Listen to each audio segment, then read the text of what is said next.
and I want to talk about it a little bit. Haven't gone live in a while, and I've been working on a lot of new stuff. I love YouTube because this is my only platform. It's not one of them. It is the only platform that is music exclusive. I get to try cool things on here. I get to do content that is music only and not like the rest of my spoken lived experience content. And there's a new song that is out now. I never know with YouTube lives, especially late ones. Sometimes people don't tune in. That's cool.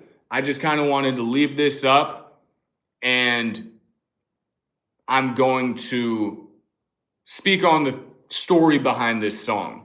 What's going on, Glangstar? Big love. Yo, thank you again for hipping analysts to pay the price, man. I can't thank you enough for that, bro. That was really cool to kind of be on the live and see it after the fact where he reviewed my track. I can't thank you enough for introducing it to that community. That was really awesome. And that's what I love about YouTube, man. The reactors, the artists, the appreciators of lyrical music. It's different than a lot of other platforms. What's up, Marie? And what's cool here is we have cross-pollination from my recovery platform being here, where I just got off and I was talking about a lot of more recovery-focused stuff, which I also talk about on here through the music. And, I used to post shorts on here. But the name of the song is Population Control, and it's about the Seven band. I'm not going to say the full name because I don't know how YouTube moderation works. I want to make sure I'm kosher with all of the different shadow ban things on here. But Seven is a substance that is sold at various stores and is now being banned in several states and is going to have a federal ban on it soon. And I think that the ban is being handled in a horrible way.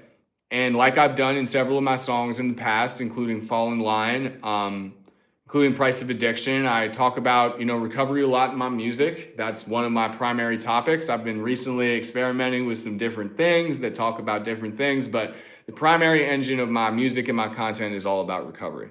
And this deals with a thing that I think I want to just talk about the history behind what has happened in the past, where millions of people dependent on certain substances have been ripped off of them by poor government oversight and regulation of things that supposedly are done to help people either wean off or get sober or any of those things that have actually resulted in hundreds of thousands, if not millions of casualties, and the worst in terms of mortality and casualties of any mental health crisis in American history.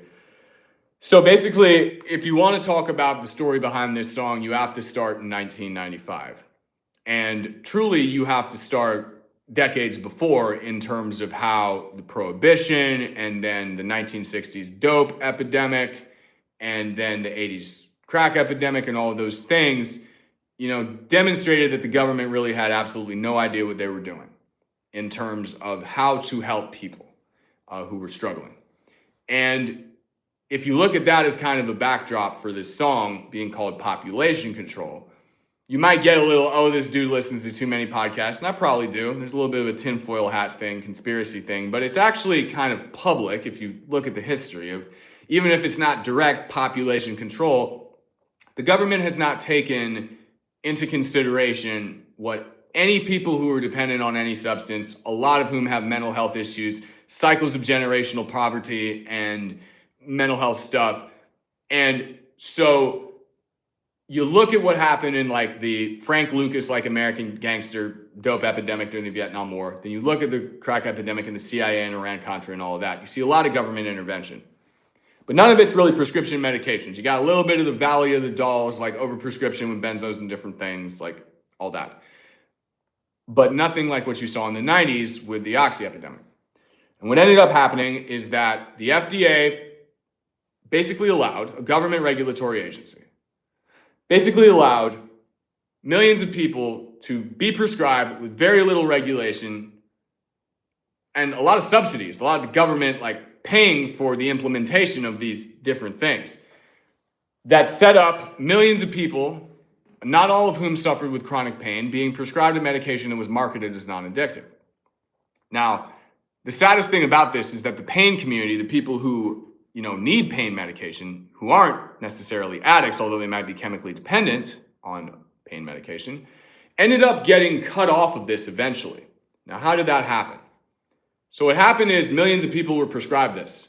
A lot of people who have never struggled with addiction before become dependent, whether addicted or chemically dependent, which are two different things. We can get into that or we can't. We don't have to.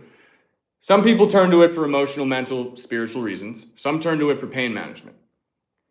Millions of people become dependent. Hundreds of thousands of people pass away.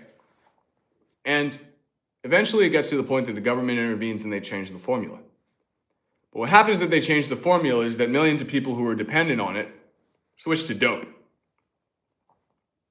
because they're not able to either get the same pain relief from the new formula and when the prescriptions are cut off, because they didn't just change the formula to make it more abuse proof because too many people were using it and becoming addicted and they were under pressure to do that, supposedly. But what it was really about is the pharmaceutical industry didn't want to be held accountable because there was too much money to be made. So they changed the formula to avoid lawsuits. The lawsuits still came. Millions of pain patients and dependent people got cut off of their medication. And then they turned to a street market. And that resulted in the boom of the dope and then the fent and all the fent analogs and the trank and everything you're seeing in like those YouTube like fear-bait videos like the different cities where they exploitatively put cameras in the faces of people who are using. In the Tenderloin, in San Francisco, in Skid Row, in Los Angeles, Vancouver, the Mile in Boston, West Baltimore, Albuquerque, New Mexico, all across the country. You see what has happened as a result of the escalation of the opioid crisis from the OC days through the dope, now to the fent, the nitazines, all those analogs. And that all started because the government did not correctly oversee what happened with that, and that led to millions of people being cut off, a lot of them turning to the street, and the street market progressing to the point that it is what it is today. So what happened with 7 is that 7 is a different type of opioid. And a lot of people who were pain patients and a lot of people who didn't want to pass away because the unregulated market had progressed to fent turned to these things that were sold at stores. And again, just like with the prescriptions, they were marketed not as addictive, as herbal supplements. There was no disclosure about what it actually was. Millions of people got addicted. And now they're cutting it off again. And they're not helping anybody get off of it. They're not even pretending to care about putting more money into the treatment programs. It's just whatever it already is. And the way I see it, it's population control. Not population control, some crazy conspiracy experiment, although stranger things have happened, but I don't think that's what it is. What it is, though, is that the government are treating people like a paycheck because several key government officials have investments in the pharmaceutical and herbal alternatives. They were literally invested in this publicly. This is not some YouTube conspiracy dig. You can see this in legacy publications. Key government officials involved in this ban are invested in the companies that are going to profit the most from it. Same thing happened before with the prescription thing.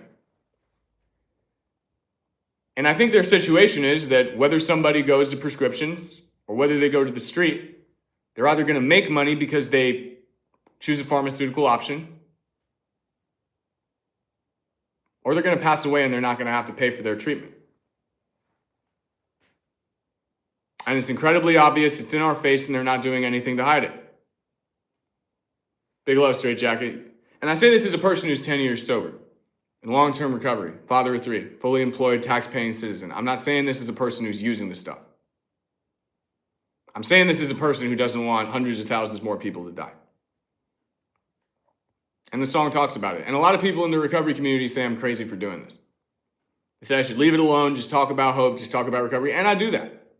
On my primary platform and through my music, it's usually about recovery, how grateful I am for it. Oh, thank you so much, Straight Jacket. I do my best, I try to make music that, regardless of the recovery content, just stands on its own as lyrical rap music in boom bap and in like modern trap and drill production. That's my only aim, is to make music. And here on YouTube, it's just about the music.